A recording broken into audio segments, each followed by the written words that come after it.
So a lot of people ask me what's really important in a horse business.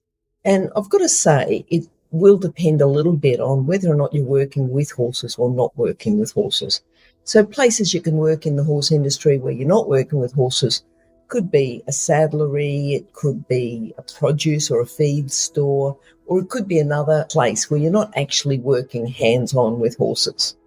Today I want to talk about those people who are working hands-on with horses. Now, it could be that you work in the horse industry within a horse business.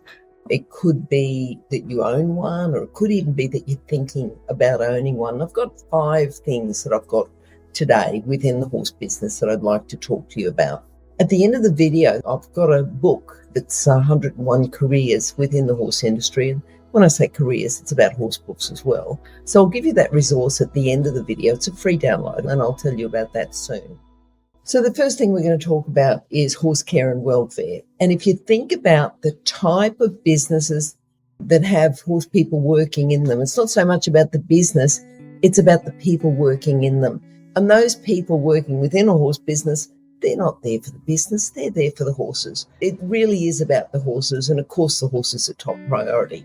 So horse business owners, or potential horse business owners, should have a sound knowledge of the 5 domains, and then use the model of the 5 domains as a checklist as they go through and they talk about horse care and welfare. Now, the 5 domains includes nutrition, environment, the health of the horse, their behavioural interactions, and their mental state. Very important when you're working with horses within a horse business. The next thing we need within a horse business is qualified staff.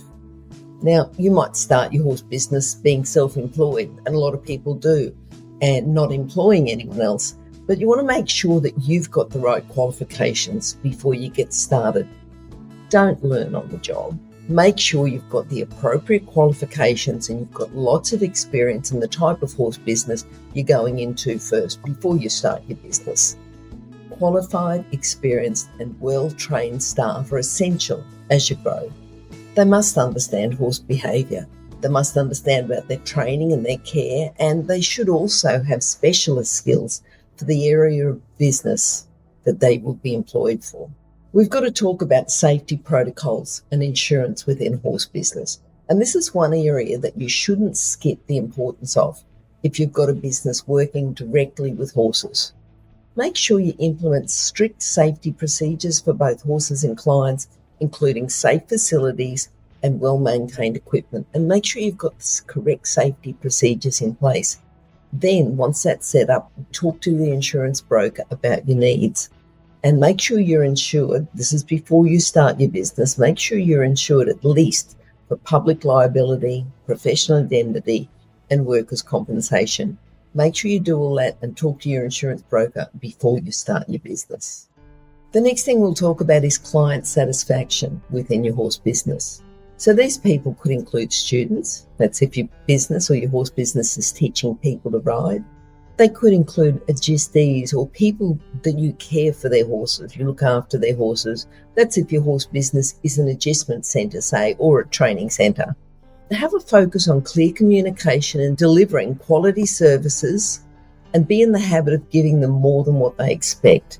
Find out what's important to them, and where possible, align what you offer with what they consider important. And then, of course, build strong relationships with your horse business clients. So if there's any hiccups, they can talk to you about them before they become problems. Another very important part of your horse business is the financial management. Now, let's face it, if you start a horse business, it's usually more about the horses than sitting in an office with a calculator. However, unless you start your horse business and it's economically viable, then your horse business will not be sustainable. You'll need to close the business down, and you could lose a lot of money in the process. If you don't want to manage the finances, then employ someone who can do this essential job for you while you do the work that you enjoy and get well paid for. Legal compliance is another area that's important within the horse industry.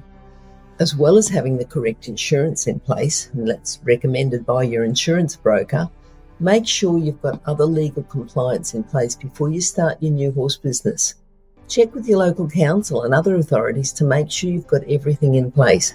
The last thing you need is to close down your business because you started your horse business in an area that the council hasn't zoned it for, or something else that you hadn't checked for first. Now, the marketing and branding is also very important for your horse business. When you've got everything else in place and to get your horse business started, make sure people know about you and make sure they know about your business.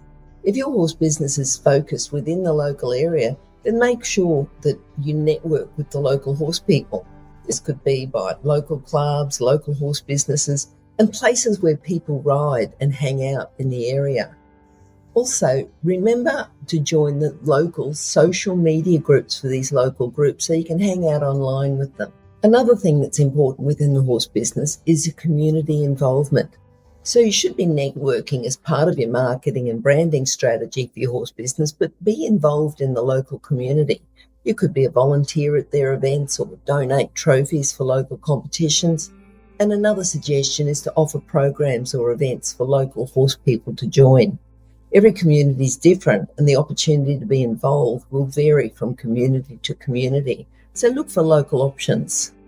Now, remember I promised you a book about other horse businesses and career in the horse industry? Have a look at the link below in the chat or simply go to internationalhorsecollege.com and search for 101 careers or free career book and you should be able to get to the right page from there. So enjoy the book.